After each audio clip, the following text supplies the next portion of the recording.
जनूबी सिंध, मशरकी सिंध समेत साहिली समंदरी इलाके और जिला मीरपुर खास, मिट्टी समेत जिला थरपाकर, उमरकोट, बदीन, हैदराबाद, जामशोरो, सांगर, नवाबशाह, टंडो अलायार और टंडो मोहम्मद खान में मूसलाधार इम्कानी शदीद बारिशों और पंजन बैराज पर पानी के बहाव में 24,067 इजाफे के पेश नजर कोटरी बैराज पर सुपर फ्लोडिंग का खतरा।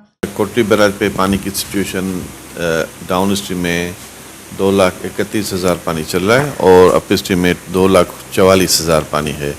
हमारे पास कैपेसिटी बैराज की जो डिज़ाइन डिस्चार्ज है वो 8,75,000 क्यूसिक है और यहाँ से क्रॉस भी तकरीबन इससे ज़्यादा हो चुका है। 1956 में भी 9,81,000 क्यूसिक क्रॉस कर चुका था और 2010 में भी जो है 9,64,000 पानी क्रॉस कर चुका है यहाँ से। सुपर फ्लड का जो नहीं, अभी देखें, अभी पानी ऊपर ही है। ऊपर का मकसद कि अभी पंजनत पे पानी पहुंचा है, फाइनल कितना होता है, हमारे पास गुड्डू पे कितना पहुंचेगा, उसके बाद ही किसी फिगर का अंदाज़ा कर सकते हैं हम।